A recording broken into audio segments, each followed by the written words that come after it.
Los símbolos son para soñar, y el sueño, cuando es reparador, es siempre una partida que prefigura y actualiza la muerte. Soñar para morir, para recibir el símbolo, para que ocurra la cábala. Pues cábal significa recepción, del hebreo kibel, recibir. Supone necesariamente vaciar la mente de todo cuanto ella sabe, para que brille con todo su fulgor, lo que ella desde siempre ha sabido y no ha querido ver. Por este extraño y paradójico aferramiento a la vida y a la razón, el símbolo no se puede entender. El símbolo se hace en nosotros cuando la mente, el sentimiento, el instinto y el cuerpo somático se ponen en consonancia de manera que haya orden en aquella ciudad con mayúscula, que Platón describe con letras grandes en la Politeia. La recepción del símbolo o su revelación tiene pues como paso previo el orden en la ciudad. Obedezca, trabaje y viva. Duramente, el cuerpo como el siervo que es. Produzca ricos y hermosos frutos y obras. Y sea frugal el alma concupiscible. Como un buen artesano, obre para darse y morir nuestro ánimo, que es la casta guerrera, reconozca la mente, sabia su ignorancia y acalle en ella su inquietud. La paz, como dice Dante, en el inicio de Monarquía, es premisa de la contemplación, que es el estado natural del hombre.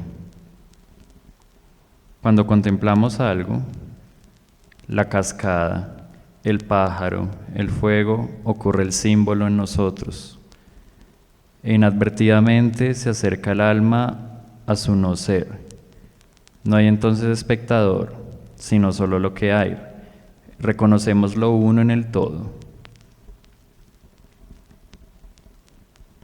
El símbolo puede compararse con un cristal que devuelve diferentemente la luz según la cara que la reciba. Y podemos decir aún que es un ser vivo, una parcela de nuestro ser, en movimiento y en transformación. Suerte de que al contemplarlo, al captarlo como objeto de meditación, uno contempla también la propia trayectoria que se dispone a seguir captando la dirección del movimiento en el cual el ser es llevado.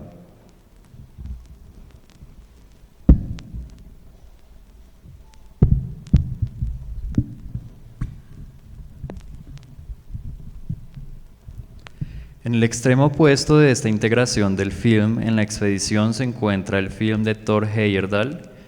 Como otro ejemplo de reportaje, Kon-Tiki es la más bella de las películas, pero prácticamente no existe como tal. Al igual que unas ruinas o unas cuantas piedras talladas bastan para elevar las arquitecturas y las esculturas desaparecidas. Las imágenes que se nos presentan constituyen el indicio de una obra virtual que apenas nos atrevemos a imaginar. Y nos resulta difícil entenderlo.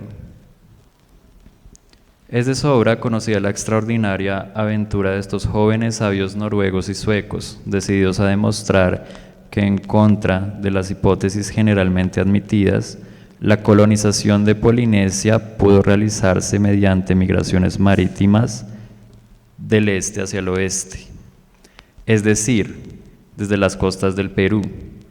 La mejor manera de refutar las objeciones consistía en volver a realizar la operación en las mismas condiciones que tuvo que producirse hace varios milenios. Nuestros navegantes improvisados construyeron una especie de balsa de acuerdo con los más antiguos documentos sobre las técnicas de los indios. Incapaz de dirigirse por sus propios medios, esta balsa, zarandeada como los restos de un naufragio, debía ser llevada por las corrientes marinas y por los vientos alisios hasta los atolones polinesios, a unos 7 kilómetros de distancia. El éxito obtenido por esta asombrosa expedición, después de 3 meses de navegación solitaria y a pesar de media docena de tempestades, resulta muy reconfortante para el espíritu humano, y es un dato que hay que apuntar en el archivo de lo maravilloso moderno. Es inevitable pensar en Melville y en Conrad. Los tripulantes de Kon-Tiki, para contar su aventura, han escrito un libro apasionante y han realizado unos dibujos llenos de humor, pero es evidente que en 1952 el único testimonio a la altura de la empresa era el cinematográfico. Nuestros hombres tenían una cámara, pero eran aficionados. Sabían utilizarla más o menos como cualquiera de nosotros. Y además no habían previsto el posible uso comercial de su película, como lo prueban algunos detalles desastrosos. Han rodado a la velocidad del cine mudo, 16 imágenes por segundo, en lugar de las 24 que exige la proyección sonorizada. Consecuencia, ha habido que duplicar las imágenes, con lo que el film resulta más temblequeante que una mala proyección provinciana de 1910. Añádase a eso los errores de exposición y sobre todo el agendamiento de la imagen a 35 milímetros, que ciertamente no mejora la calidad de la fotografía.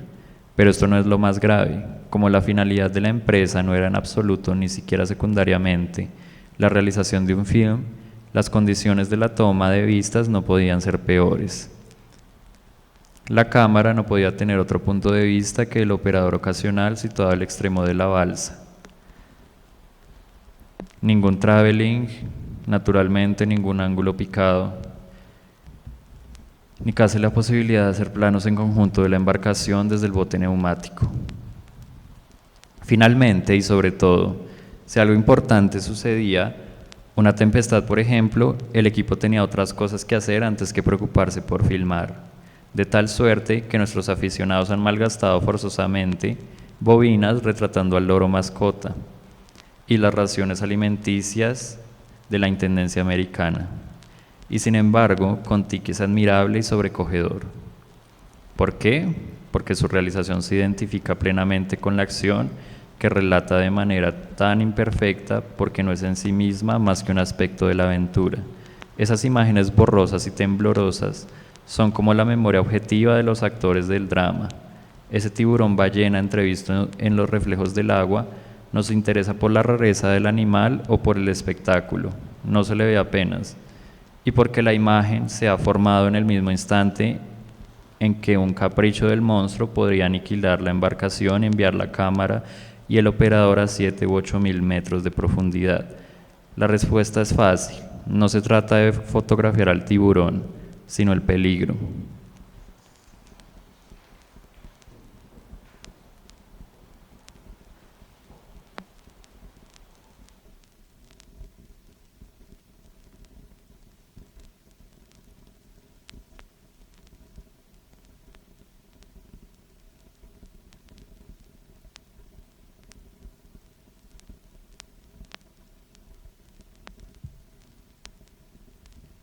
Anti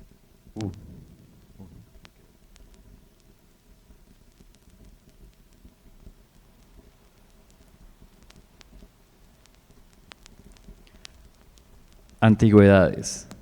Medallón. En todo lo que con razón se denomina bello, resulta paradójico que se aparezca. Molino de oraciones. Solo la imagen representada mantiene a voluntad con vida. Ante la mera palabra puede por el contrario inflamarse con fuerza para luego seguir ardiendo, sin llama.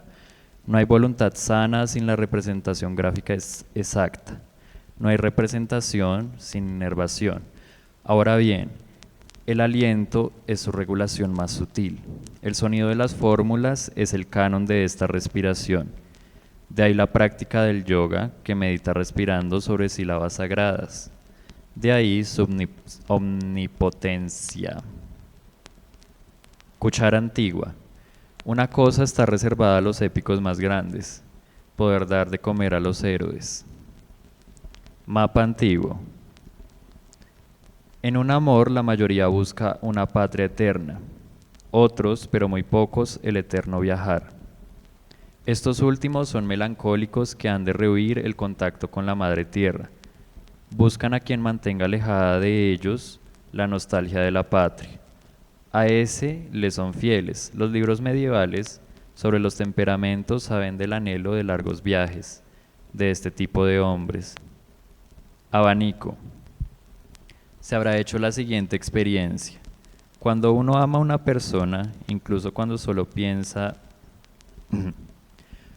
Torso. Solo quien supiera contemplar el propio pasado como engendro de la coacción y la necesidad sería capaz de sacarle el máximo provecho para sí en cualquier presente.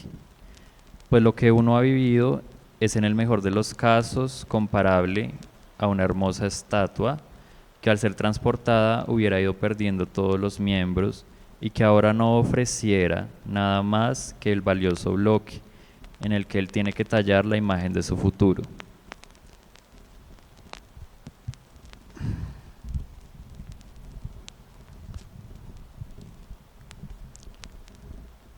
Para 1768, Winkelmann, antes de ser asesinado, se encontraba escribiendo su descripción del torso de Hércules de Belvedere en Roma. Un fragmento de este corto texto dice: este fragmento está incito un monumento que ningún poeta supo erigirle, puesto que los Aedas solo cantaron la fuerza de sus brazos, mas con dicho monumento el artista los ha sobrepujado. A lo largo de este comentario, el autor oscila entre una admiración hacia el fragmento como objeto estético y una lamentación de su estado de ruina. Aquí ya hay una incipiente capacidad de admiración por el fragmento en sí mismo. De este contexto, el poema Torso de Apolo arcaico de Rainer Maria Rilke, hay una continuidad respecto al lugar que se da al fragmento como objeto estético. El espectador no se encuentra en lugar de contemplación estática, tiene poder y voluntad para ejercer una suerte de creación sobre lo existente, usando su mirada y la imaginación. Torso de Apolo arcaico de 1907, por Rainer Maria Rilke. No conocemos la inaudita cabeza en que maduraron sus pupilas, pero el torso arde aún igual que candelabro, donde su vista reducida tan solo se mantiene y fulge. Si no, no podría cegarte el curvado pecho, ni el giro leve del músculo vagara una sonrisa hacia aquel centro que gravitara el sexo. Si no fuera hermosa esta piedra trunca, bajo la caída clara de los hombros, no luciera así de igual que piel de fiera, ni irisara desde todos los contornos, como una estrella. Pues ahí no hay un punto que no te vea. Has de cambiar tu vida. Aparentemente, podemos ejercer una lectura libre del fragmento, en tanto forma y contenido. Estos pedazos, en su tautología y misterio, se liberan semánticamente, a la vez que siguen vinculados a su condición original. Estos nuevos significados que pueden asignárseles nos develan algo sobre nuestro tiempo, develan una mirada. El fragmento viene a ser el punto medio, ya que está abierto y a la vez atado a su condición material y función inicial, que permite diversas modalidades de juego. Por el momento propondré 3.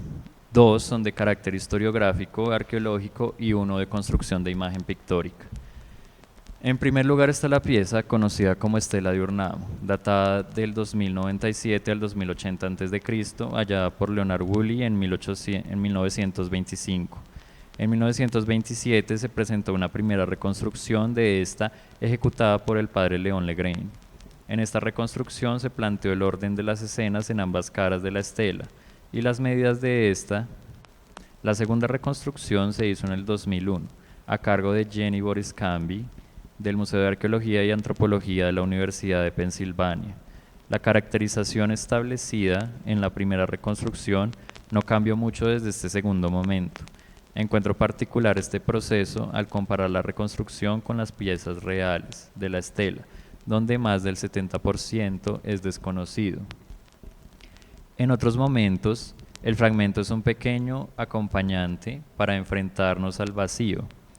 Es detonante del deseo de cambio y miedo al abandono de la tradición que surge en nosotros al enfrentarnos de cara a lo desconocido. En Historia del Mundo en 100 objetos, Neil MacGregor resalta este juego libre que debe darse entre el investigador y su objeto de estudio al contarnos el siguiente relato.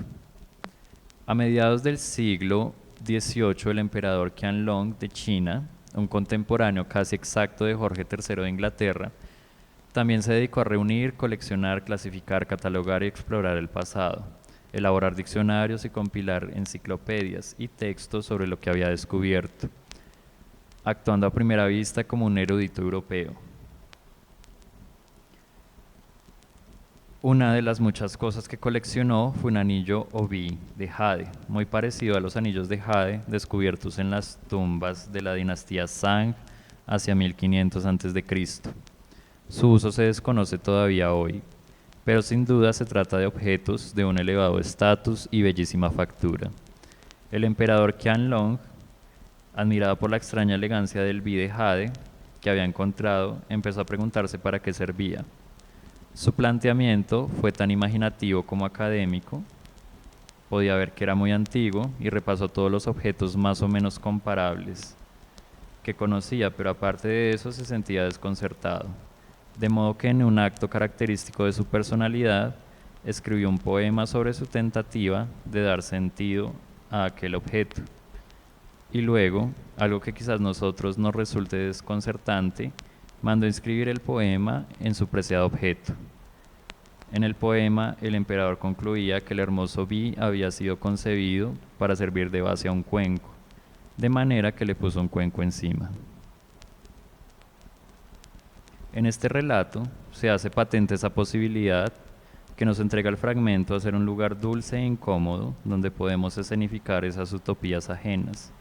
Nos hacemos partícipe de una oscilación entre la intuición y el conocimiento sobre el mundo.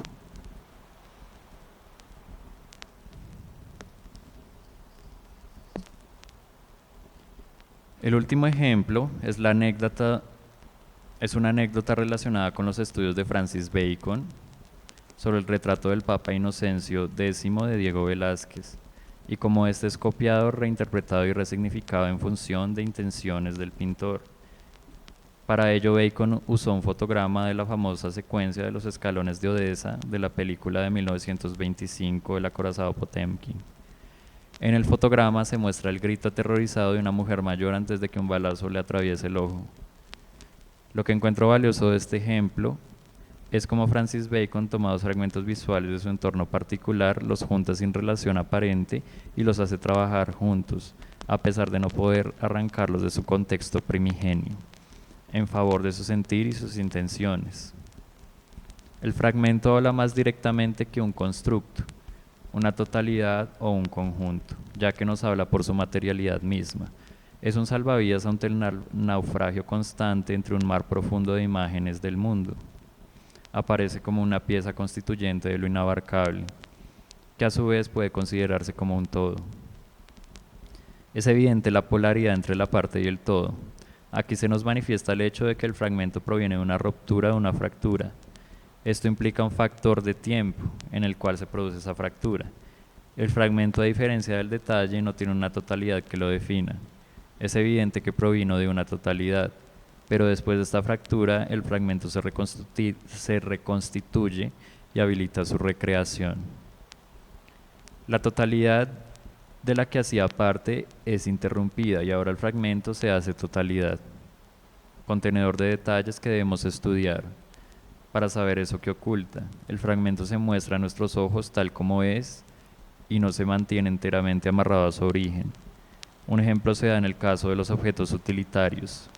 Esta fractura que mencioné los convierte en un objeto estético al deshacerse su tarea asignada. El fragmento también puede someterse a ciertas catalogaciones. Este puede ser un registro, un dato, un objeto estético, un recuerdo, un rezago, un desecho o una huella. También por familiaridad, cuando es algo como un objeto completo, es un pedazo que aún nos permite reconocer de dónde provenía, y cuando es un objeto tan lejano de su totalidad inicial, que parece algo informe, puede ser algo encontrado, producido por un accidente o causado a voluntad. En este estado informe es el que me parece más interesante de todos, pues aquí, donde el fragmento nos deslumbra al afirmar el poco control que tenemos sobre la vida, nos ofrece una serie de caminos sin fin que hacen posibles conexiones, ensamblajes y reconstrucciones. Aquí es donde se dan esos juegos con lo imaginario que serían el polo opuesto a la reconstrucción del dato arqueológico. Este lugar hace manifiesto un tipo de redacción material, como el que fue ejecutado por los artistas de Assemblage del siglo XX. En la obra de Robert Rauschenberg, por ejemplo, este hace complejos ensamblajes de imágenes y materias diversas. El artista actúa como alguien emancipado de la iconografía, el contexto y el significado de estas representaciones, si eso fuera posible, para crear una gramática que le ayude a sintetizar episodios de su propia experiencia de vida. A la vez nos habla por medio del fragmento, de su entorno de vida a través de sus propias vivencias, resultando un tipo de representación disfrazada de evidencia. El fragmento evidencia no solo cómo miramos, sino también cómo nos sabemos incapaces ante la memoria que es incompleta, permanentemente destruyéndose a sí misma. Este puede servir para exaltar el presente, escrutar el pasado o simplemente ser un vanitas personal. Es en esa ruptura con lo discursivo, lo entero, lo continuo, que el fragmento es ahora una evidencia que las hace de representación.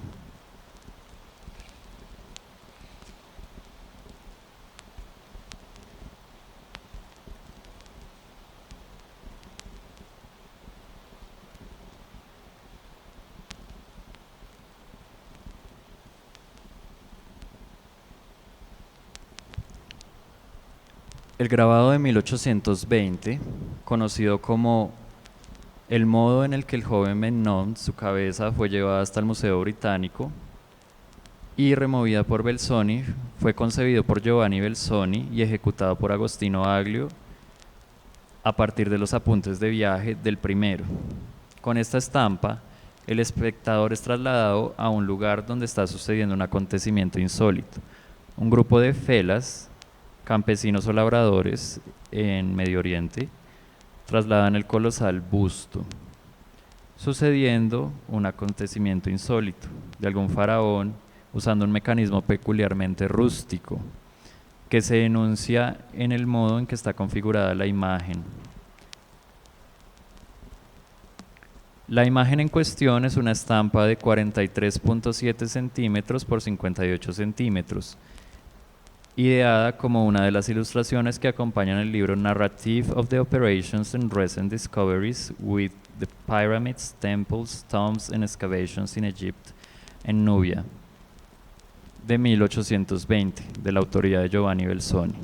Hace parte de la carpeta Six New Plates Illustrative of the Researches and Operations in Egypt and Nubia, de 1920 también, suplemento a la serie de láminas Plates Illustrative of the Researches and Operations by Giovanni Belzoni in Egypt and Nubia, del mismo año. El libro, la carpeta de grabados y el suplemento fueron publicados en Londres por John Murray. La carpeta consta de 50 litografías sobre papel distribuidas sobre 40 hojas, algunas en doble página y otras plegables, que incluyen mapas e ilustraciones. Fueron impresas en los talleres de Encharter, y algunas de estas están coloreadas a mano con aguatinta. La carpeta de grabados tenía un precio de 6 libras esterlinas, lo que hoy serían unas 563 libras esterlinas, aproximadamente 2.219.000 pesos colombianos. Giovanni Belzoni nació en Padua y posteriormente huyó a Londres, donde hacía demostraciones de fuerza en un circo antes de irse a Egipto, para intentar ganarse la vida como ingeniero hidráulico.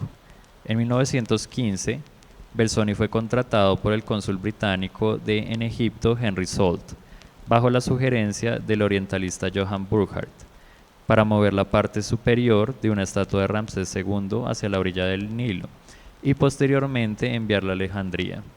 En 1818, el busto conocido como el joven Menno llegó a Londres y en 1919 fue exhibido al público por primera vez en el Museo Británico.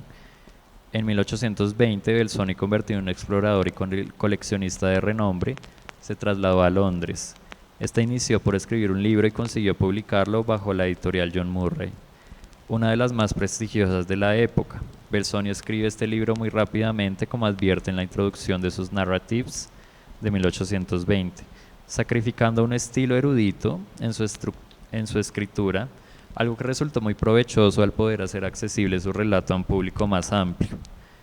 Mientras hace esto, organiza una exposición en el Salón Egipcio de Piccadilly, en Londres, el cual se inaugura el 1 de mayo de 1824. Atrajo una gran cantidad de asistentes, tal vez por ser la primera exposición exclusivamente sobre el antiguo Egipto, a diferencia de los museos que aún parecían un amplio gabinete de rarezas. La exposición contaba con piezas auténticas, reproducciones a escala real de algunas tumbas, vaciados y maquetas en yeso de algunos de los monumentos visitados por Belzoni. A pesar de que no pudo vender muchas de sus piezas por el precio que deseaba, la exposición fue todo un éxito en su época, dado que había sido capaz de exhibir a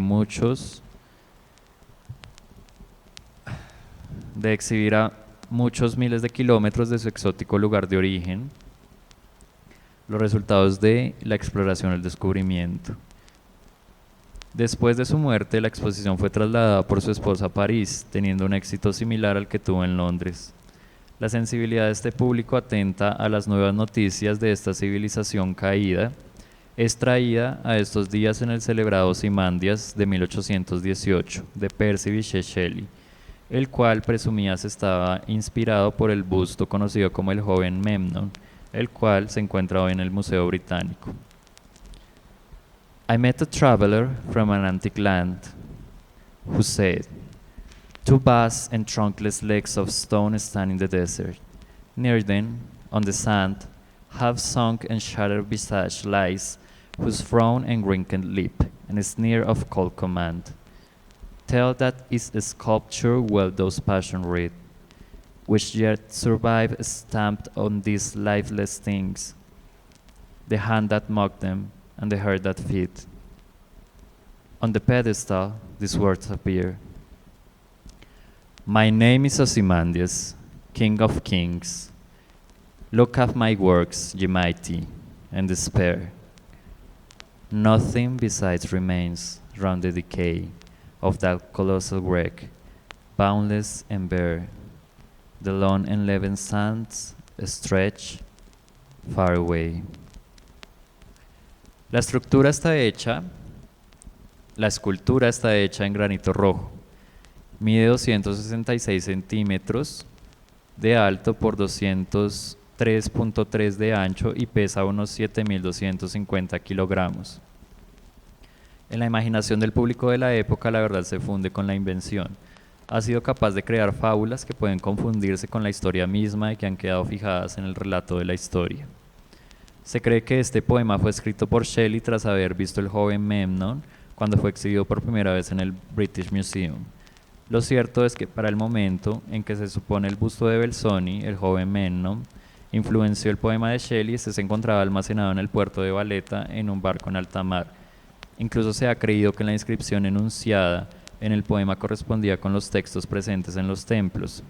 Algo que sí pudo suceder es que el poeta hubiese visto alguno de los célebres diarios del viaje por Egipto, por ejemplo el de Richard Pocock, que en su primer volumen describe a un coloso de Memnon, y la ilustración número 38 representa los pies de un coloso con inscripciones grabadas sobre él.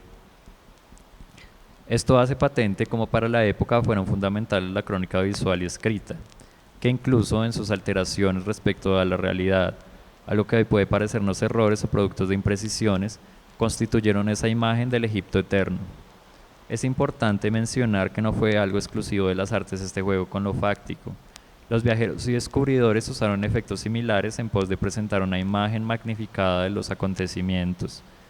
Los viajeros ofrecían al público evidencias de sucesos traídos directamente de esas tierras antiguas, que tanto apasionaban a los europeos de la época.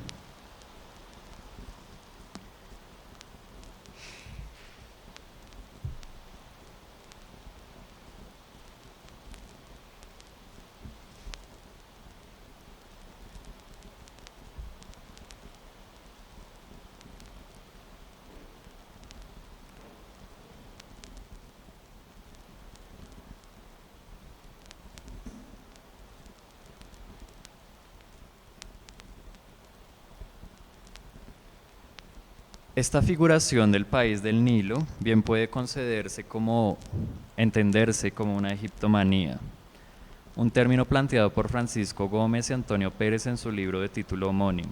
Egiptomanía Se refiere a esta afición particular por el occidente, de occidente por Egipto, que aparece como un emplazamiento donde el misterio, la sabiduría oculta y tesoros secretos de dimensiones inconcebibles se reúnen. Esta pasión por lo egipcio no se entiende fuera del romanticismo.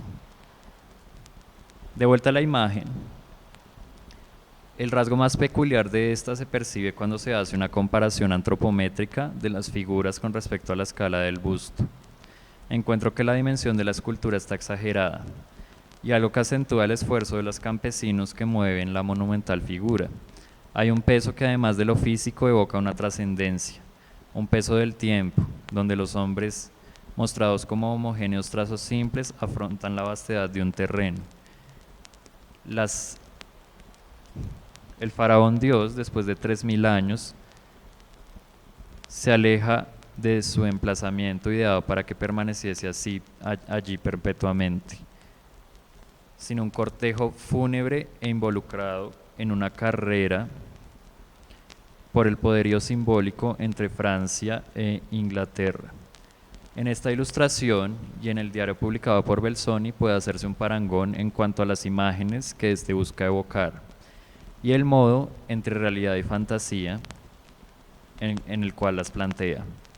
Como cuando advierte, siempre se tendrá una idea muy imperfecta de las extensas ruinas de Tebas, aun cuando las describa el más habilidoso y preciso de los viajeros. Algunos elementos de una dominación colonial que implicaba describir al otro como una de sus estrategias también se hallan en el diario cuando afirma que al examinar el colosal busto que me tenía que llevar lo encontré cerca de los restos de su cuerpo y silla, con la cara hacia arriba, aparentemente sonriéndome como pensando en que lo iba a trasladar a Inglaterra. Encuentro muy curioso que Belzoni, al elaborar esta ilustración, insista en el gran tamaño de la escultura, pues en sus narrativas comenta que al llegar al emplazamiento estuvo decepcionado porque en su mente se figuraba el vestigio con un mayor tamaño. Sin embargo, considero que el viajero sabía que se encontraba en un tiempo donde el mito de lo egipcio, que tan fuertemente lo atraía, estaba en furor.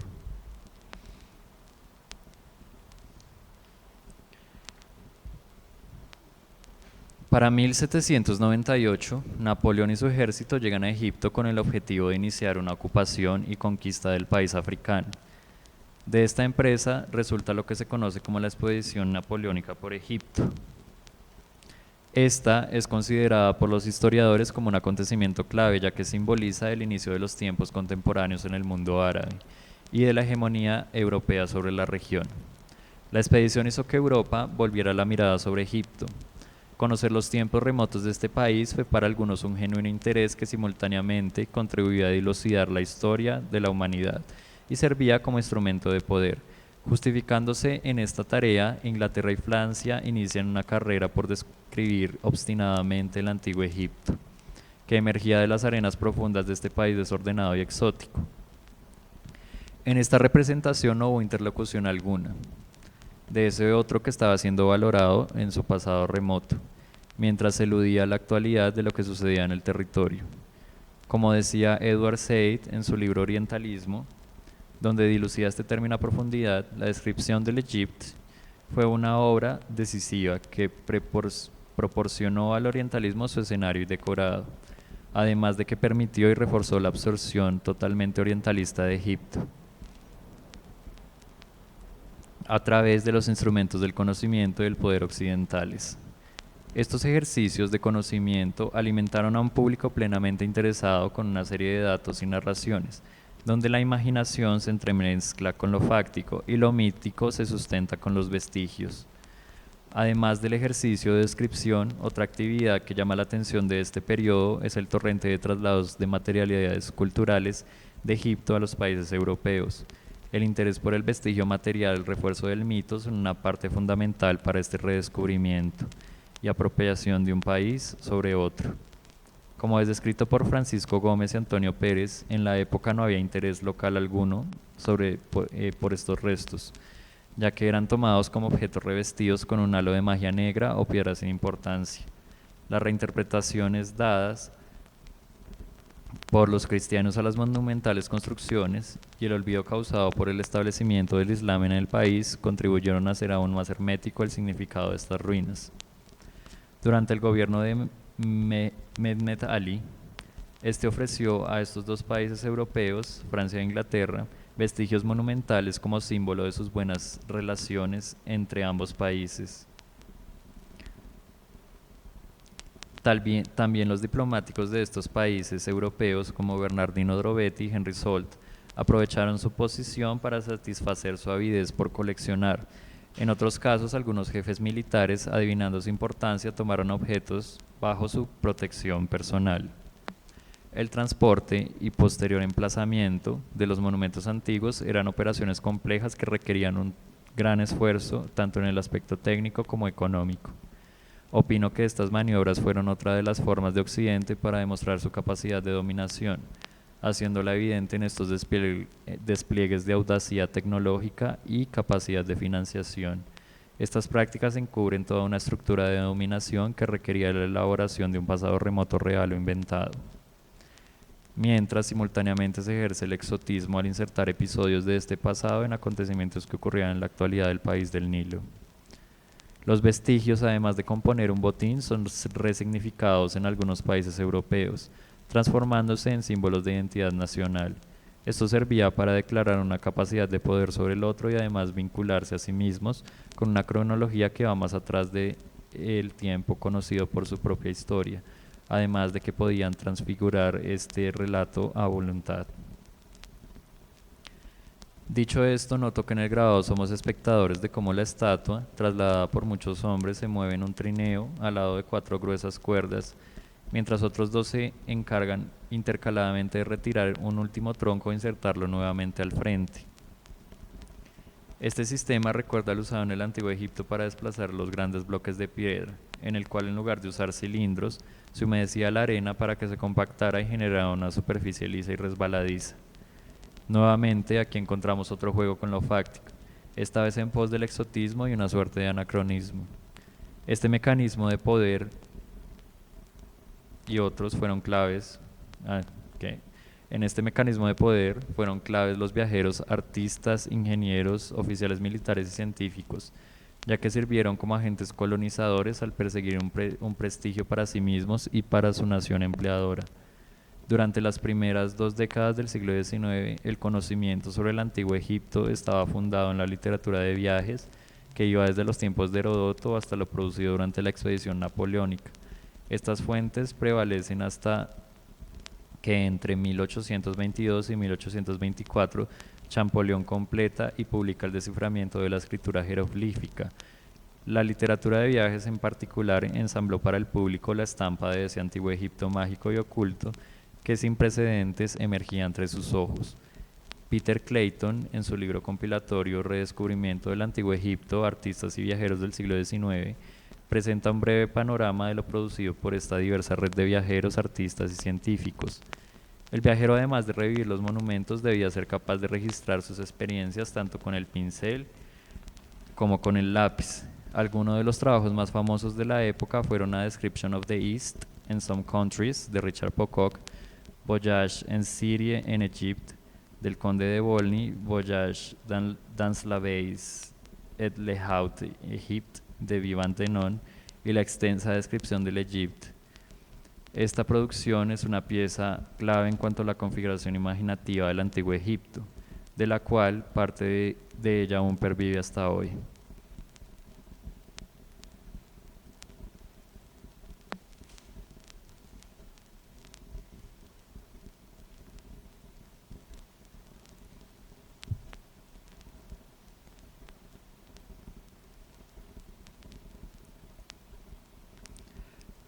Al revisar los escritos de estos viajeros y protoarqueólogos, se hace evidente esa libertad del viajero para jugar con lo fáctico y su imaginación al componer su narración.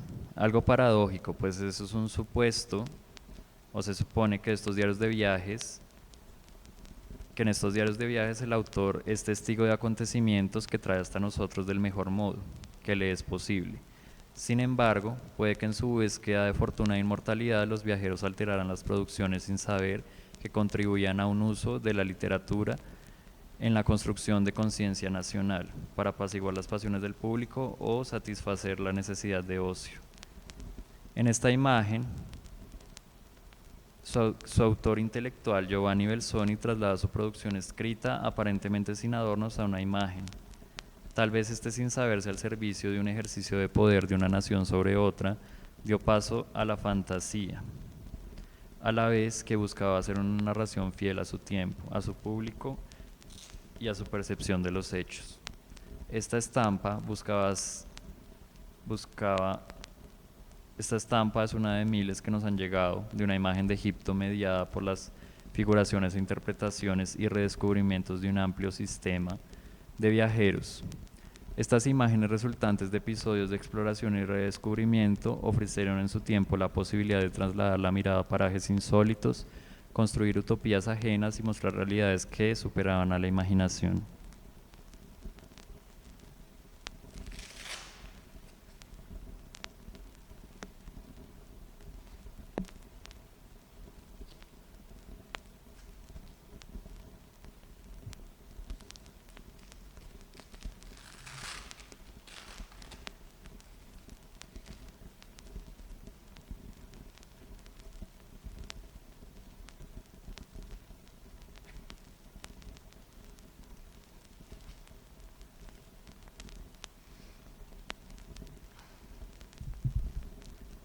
Cuando veo estas imágenes, no solamente pienso en lo que se muestra.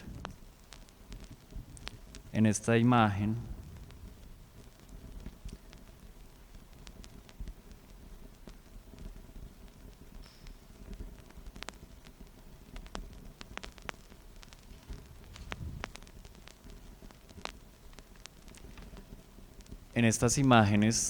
también surge un vivir, morir, sobrevivir, llorar, matar, trabajar, amar, mentir, robar, temer, construir, dormir, creer, domesticar, crecer, cazar y leer. ¿De dónde surgen estos vestigios sacados de tal profundidad? Dominadores, esclavos y espectadores. Piel invencible, torrente sanguíneo, inagotable e imaginación abismal. Recuerdo todas estas imágenes como parte de mis manías particulares.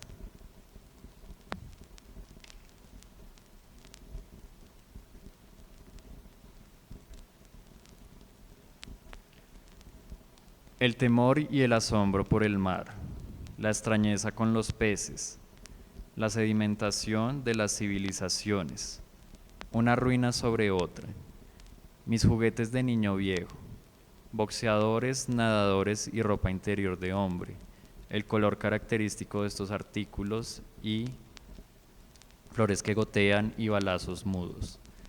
Y lo mucho que me gustan las escaleras antiguas y también las escaleras capitalistas. Herramientas, franjas, flechas, brumas, aviones, ondas, cohetes y un albatros, más o menos lo que cargo en los bolsillos.